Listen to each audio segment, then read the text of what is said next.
Welcome, everybody, to our post-Christmas Saturday podcast. And look who is right next to me in the studio here. Long time getting him back onto the show. He is progressing very nicely. He's back. And Fred York, the main driving force behind this podcast. So, Fred, so glad to have you back on the screen. And I don't have to talk the whole entire show myself. So, quick word before we start. And Fred's voice, it is progressing. Well, John, so we are working on that.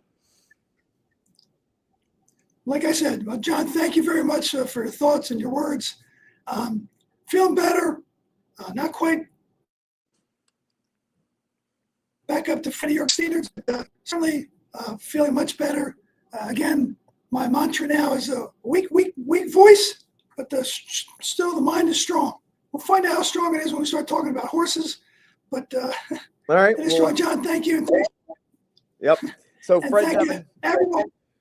And I just want to say thank you to everyone for their kind well wishes and your taking care of things, taking care of business, taking care of the thoughts. And I appreciate everybody caring about it. But I'm on the mend, coming back.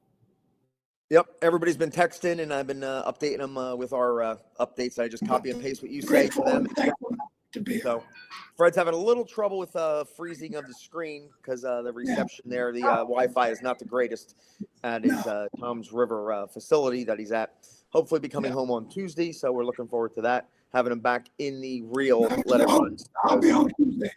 There'll be a jailbreak here if I'm right now. I'll be home Tuesday, John. All right, we're going to have 5 races to cover today. We're going to cover the late pick 5 at Santa Anita, which is the opening day after Christmas card, which they moved to Sunday to avoid any possible bad weather. So these races don't come off the turf. Great decision there that, we're going to get a great day of racing on Sunday, give you a few extra days to study. So the races that we're covering now will be tomorrow. The late pick 5 at Santa Anita is race 7, and it starts at 2 p.m. Pacific, which is 5 o'clock Eastern time here for us. So after dinner tomorrow, buckle in for the late pick 5 at Santa Anita. First race is an optional claimer. They're going 6.5 down the hill. It's been a while since we had a down the hill race, since Santa Anita has been running. It's a little bit of time now. Love the downhill racing. Love it. Chaos, John. It's chaos. Usually chaos, but my theory on that: pick a proven horse that can run well down the hill. Yes.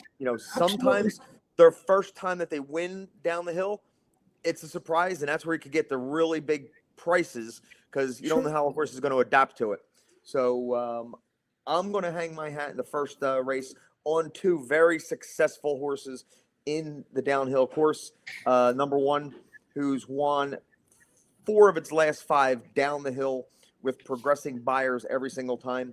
So that is a horse for course, the 1 Amber Hall, with Freysu up, who rides this horse all the time and rides it well. And my second pick will be the 7 Yuckalef, the Irish bred for Jeff Mullins, coming off of a bit of freshening, waiting for this spot down the hill, turning back a little bit. But, his sprints, his 6 furlong sprints have been 3 wins in a row when he turns back and he's, sprinting. So I think they had this in mind the whole time to come down the hill here off the brief freshening mile. The other one I like to mention, which I didn't have room on my ticket, which is flashing across the bottom now, I know Fred likes a little bit, is Hot Rocket.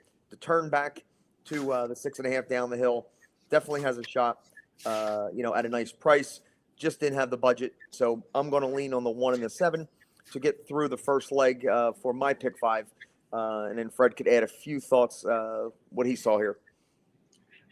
Absolutely, John. Point well made. But any horses that have run on a downhill turf, the number 1 clearly is the horse that fits that situation. Antonio Fresu on him again, knows the downhill turf very well. Morning line 7-2, probably going to be less than that at post time. But I also like 2 other horses here, John. I like the 8, Mucho de Oro. He also likes the turf course here as well. If you go back, his race 2 backs, grade 2, on a 6.5 furlong down the hill. Ran a real nice race there Came in fourth, but was pretty much right there the whole way. And a lot of times when they get to the stretch in these downhill turf races, you're going to see a horse kind of come up and beat you. That's what happened there.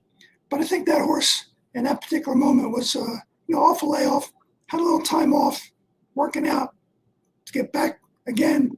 George Papadramo knows how to get horses ready. The other horse I like to mention, Hot Rocket, Ireland bred. I think this horse has a good, strong closing kick. He has never been on a downhill turf. You got Alberto Rispoli on him, a 10-1 or 8-1 morning line. I would expect, because this horse has never been on a downhill turf before, his price will go up. Also on the also eligible list, we'll see how the scratches work out. Typically on Saturday races we have the scratches by now. We'll have them tomorrow. I wouldn't leave the 14 off of the card if the 14 gets in. Outside post on downhill turf does not bother me, particularly with this horse who has a good closing kick. JJ Hernandez is the best, if not one of the best jockeys at Santa Anita. So I think that horse, keep an eye on the scratches there. It's interesting to note, if I'm not mistaken, that JJ Hernandez doesn't have a mount on a horse in the body of the race. So I'm sure he'd be anxious to get in there. He'll probably need, 2 scratches to get in there. That may happen, who knows? But I will keep an eye on that horse as well. But my first 3 choices are 1, 8, 10, 1 being strongest, John. Very good. Okay, so we're both on the specialist for the downhill. Moving on to the 8th race, the first of the grade 1s, the La Brea, 7 furlongs for the fillies for 3-year-olds. This is the last chance they get to face, strictly 3-year-olds, their own age. Next January 1st, they'll be moving up to the 4 and up against the mares. So see a late progressing 3-year-old. That usually is what, jumps up here. Somebody that, took a while to get going, but now they got a chance to get their grade 1 before the end of the year. I'm going to take a stab at some prices here because I don't trust any of the, huge. I don't think there's a standout favorite. So definitely going to be using the 2-horse. I think Doug O'Neill has this one sharp for this particular race. Turning back in distance, going to the 7 furlongs. Getting better on the buyer scale. Working out great. Last workout, a bullet out of 20. Like turning back in distance. So this is really going to be a stab. It should be 20-1 in this race. Definitely including that one. And the was it the 3-horse 5G scratched out of the Kentucky Oaks, was entered for the Oaks and then scratched out after they drew the posts. And the horse that she beat her last start, Anna's Promise, ran 5th in the Oaks. So her victory definitely held up where it belongs. So not going to leave her out with George Weaver and Irad Ortiz. And on the outside, another price, the 8-horse has some late pace. Yeah. Maybe if they mix it up on the front end, this horse could come flying. Was the last race, the first time out, maybe just a prep race. So I'm not going to hold that, against her too much. Figuring they had this target in mind the whole time. And the 9, Mike Smith picks and chooses his mounts now. He doesn't ride every day, but when he does, the horse was 2 for 2, ran into Sweet Azteca, older mare, older Breeders' Cup type mare. So, held her own against the older, faced olders the last 2 times. That goes a long way. So this horse could be, pretty special and maybe one of the ones to be reckoned with moving into her 4-year-old season in the distaff division later on this year. She could be a big name in that older division for Mark Glatt. Yeah, I won't go too deep on the 2 horses that we both have in common here. I agree with you. The 3, 5G. Not getting a lot of love, though, from some of the other handicapping podcasts and what I've read. A lot of people playing against this horse. I certainly wouldn't leave him off my ticket in the pick 5. As well as that we both like as well. The 8, no question. I think that horse certainly has a big chance here. I love the fact that Jose Ortiz is getting on board this horse. This horse has a good closing kick. I think the race may set up a little bit for this horse with Jose being on it. Love Riley Mott as a new up-and-coming trainer. Obviously, his dad, Bill Mott. Riley Mott is certainly a young trainer who knows how to get horses ready. Took over the training from Whit Beckman. And this horse is ready to run. No question, Riley Mott can get this horse ready. There are two horses I like, the 5 and the 6. Again, John, Froze up a little bit there. I still like number 1 Prime Power. I think you got JJ Hernandez on this horse. I think Irad Ortiz gave this horse a bad ride the last time out. I think the horse wanted to go to the lead, and I think Irad did not want him to go to the lead, wherever he got that direction from. This horse wants the lead, needs the lead, broke the maiden 3 back, kind of didn't get the lead right away.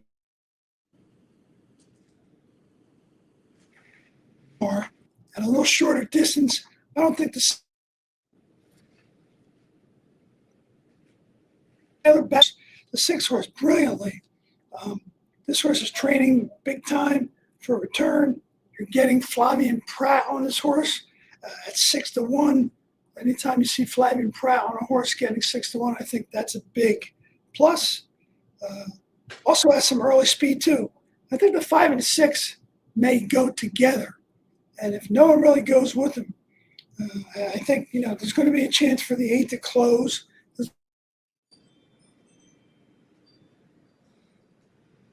And the saddle, I don't think that's a problem, John. But that's really, 3, 5, 6, 8. 3, 5, 6, 8 for Fred. He froze up a few times there during his analysis, but we got the gist of why he likes a couple of those. The 5 and 6 both Bafferts, so I don't think they're going to duel each other. So that's a good thing that if they do get out there and maybe merry-go-round first and second, they're not going to be nose and nose with each other. So should not be a speed duel, but they should be both forwardly placed.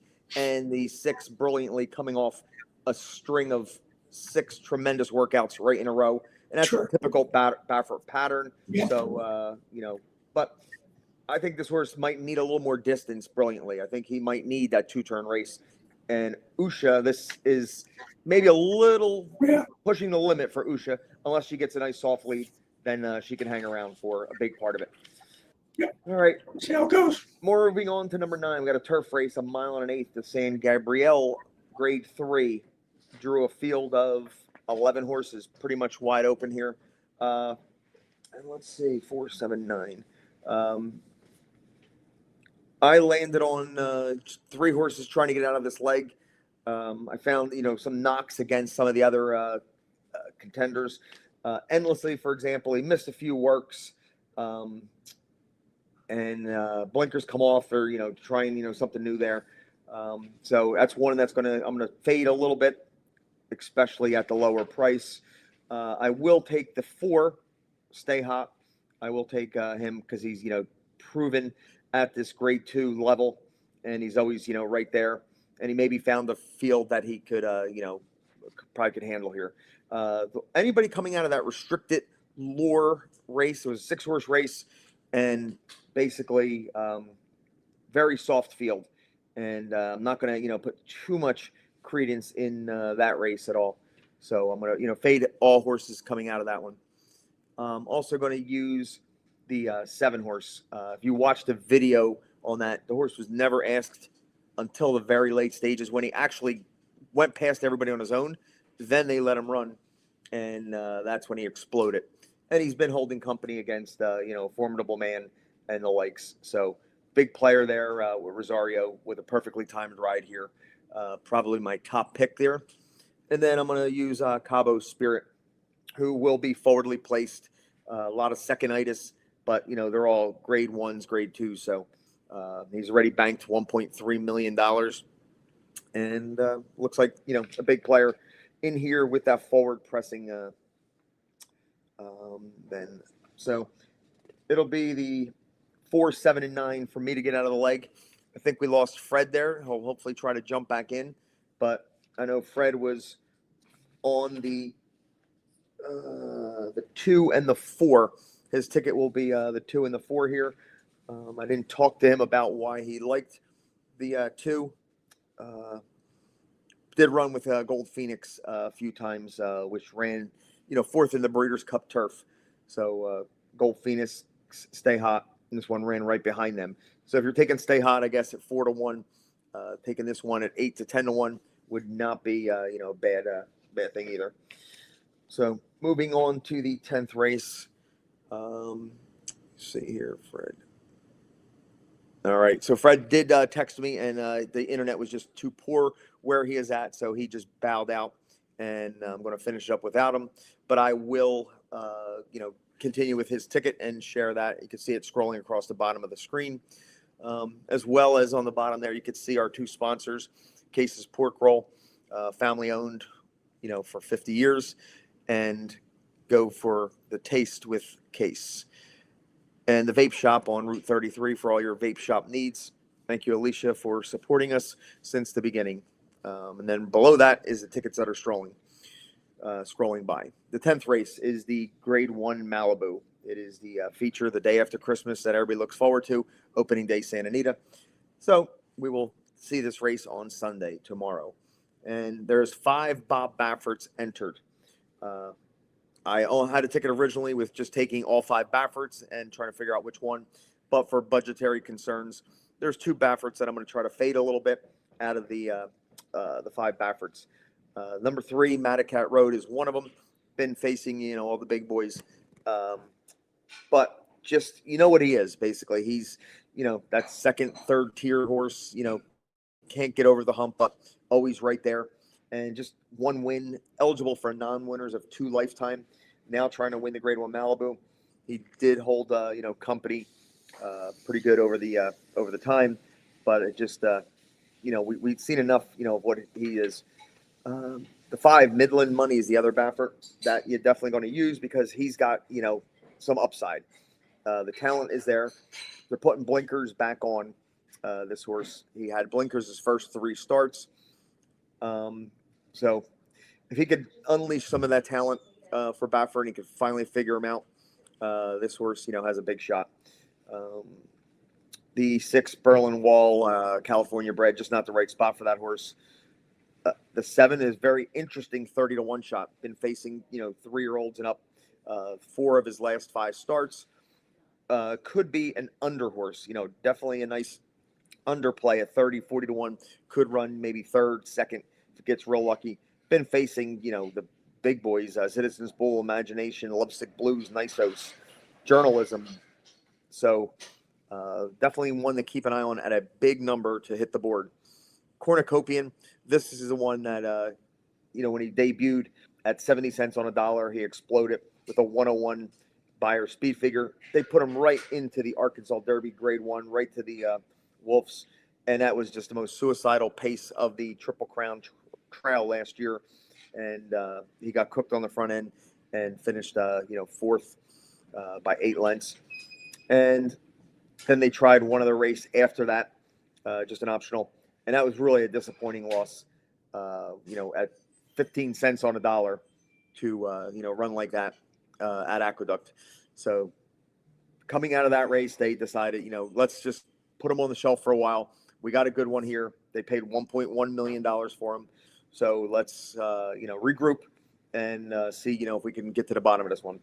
And the workouts, the last, 3 workouts, you can see how dominating they've been. He's been running with Barnes in the workouts and just dusting him, not even asked. So that's why I'm going to fade Barnes, the number 9, because Cornucopian, I think, is just better and working out sharper right now. So I find it hard that Barnes can outrun him in the day at the races. So number 8, Cornucopia. And I'll use the late pace horse, goal oriented. The other Baffert can come, flying late if he figures, stuff out. Stretching.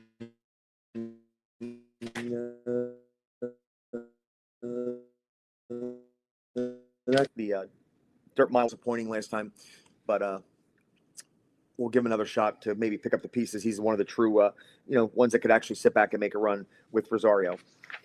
And Fred, that race, he did use a bunch of them. He used 3, 5, 8, and 10. He used 4 of the 5 Bafferts. He also left out Barnes, which happens to be the morning line favorite. We both left Barnes, the morning line favorite, out. I guess that day when I saw him live at Philadelphia at Parks, the day of the Pensy Derby, when he was 40 cents on a dollar and was so far back and made a run and just, couldn't get near the leaders. But that maybe has like a little bad taste in my mouth because I had him singled all over the board. Moving on to the last race here. How do we get paid leg? This is the last leg. And I leaned on, let's see, the 2. The problem is with the 2, he faced Olders last time. I'm going to throw him in there, but I just don't like that. No real excuses in any of those races and just runs, 5th, 3rd, 5th. He did face Nitrogen, some good ones there, but just no real excuses. I almost fade this one, but, for the last leg of a pick 5 to get beat by Jonathan Thomas, Flavian Pratt, I got to throw him in there for that. And then I'm also going to use the 6 horse to take a breath, who reeled off a number of wins over in Great Britain when it was at Newmarket, Doncaster, and Beverly. Came to the States here right into the Grade 1 Delmar Oaks when faced the likes of Lush Lips, who got extremely good right now after that race. And then didn't do much running in the subsequent next 2 races. But I think the class off the short freshening for Glatt, 15-1. Irad Ortiz jumps on, replacing Hector Barrios, which I don't consider that a huge rider upgrade, especially on the turf in California. I think Barrios is probably the best turf rider out there right now. And then this is a crazy long shot. Resolve 30-1. I'm going to include. So these 2 right here, the 6 and 7. This Resolve has some late pace. He's a true 1.25 mile horse.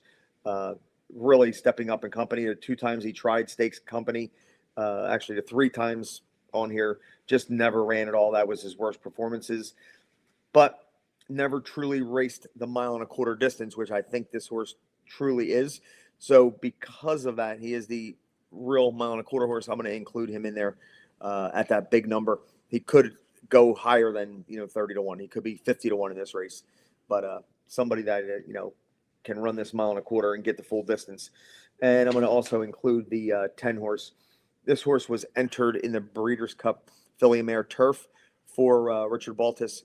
They kept it over here after the race when they scratched out of that Breeders' Cup, and just the plan was to leave this horse here anyway. So just trained right up to this race, working great. According to interview I heard with Baltus, she's doing great right now, and this is just a perfect spot to pick up a late season Grade 1 victory here. So definitely going to include the 10. So I got 2 prices and 2 low prices here. The 2 and the 10 are the obvious, and the 6 and 7 to really shake things up. And Fred was going with the 2 as well. And he's also going to include the 3 Cliffs for Cherie DeVoe. Up and coming, lightly raced horse, getting better and better. Second race off the layoff, stretching out to 1.25 miles. Had no trouble with the 1.1 miles distance, and just keeps coming. So a closer that could maybe just get a perfect trip with Jose Ortiz to sit there and run them all down before the deep closers get there. So definitely a 3 has a look here. And Fred will also use the 10. So the 2 low ones that I use, the 210, but his price play is going to be the 3 if he could sneak that one in there to shake the exotics up. So there you have a look at the late pick 5 and where our thoughts are, how we would structure our tickets, where we would lean. Couldn't find any real strong singles anywhere. If it would be, it might be that first race with the 1 horse, who's a proven horse for course down the hill. So that would probably be the most logical winner of the sequence for me if you had to go short somewhere. But I'm going to cover a little with the 7 in that race. So that wraps up all 7. And you can see the tickets scrolling by. Hit the like and subscribe button. And you have time to check this out, share this video, and watch it later tonight or tomorrow before the races go at 5 o'clock. And on behalf of my partner Fred, who luckily jumped on for half the show, and you can see he's progressing. We'll have him back at his house by Tuesday. So next week he will be from his studios at his house next Friday for happy hour. So that wraps up the late after Christmas edition, and we will be celebrating New Year's Eve on the 31st. And like I mentioned yesterday, my daughter's wedding. So I'll be back on the 3rd, give you a little recap, and we will look at some races for next weekend. All right, signing off for now. So everybody have a good, happy New Year, and let them run.